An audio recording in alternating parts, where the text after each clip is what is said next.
मु स्वार्थपर जी निजको भल पाए हेले एकथा भी सत निज जीवन ठारू अधिक मु तुमको भल पाए। तू 1000 थर जदि रागु मो उपरे तथापि मु तते मनई नेबी। बास शर्त एतिकी जेमिति केही तृतीय जन आम भितरे नथिबो। प्रेम भी बहुत सुंदर होई थाए जदि प्रेम रे साथी स्वार्थपर न हुअंती। केते प्रेम अछि सेते बेले जणा पड़े जेबे प्रेम आखि ठारू बहुत दूर को चली जाए। भल पाइबा आउ भल पाउथिबा मनीष जदि सच्चा थाए ना साथी जेते दूर रे पछे थाउ हेले पाखापाखी थिला बळी अनुभव होई थाए। समय सबु किछि ठीक करि देबो एमिति भाबे चुप रही गले समय ठीक हेउ कि न हेउ तुमे निश्चय समय आगुरु भूल ही जीवो। मनीष तो एमिति गर्व करि थाए प्रकृत रे केवल समय ही राजा होई थाए।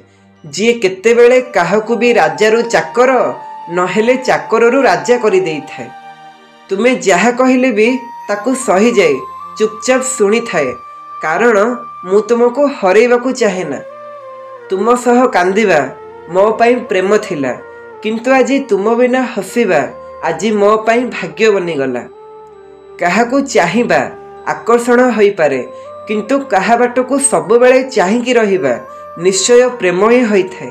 जेते भूल करिबा कथा करि जाओ बुढ़ा काले क्षमा भी मागी पारिबनी केवल अनुताप आउ पश्चाताप करुथिबो। तुमे आसीबनी मु ए कथा भलसे जानिछि हेले ए कथा जानिनी तथापि मो हृदय तुम अपेक्षा रे काहेकि अछि।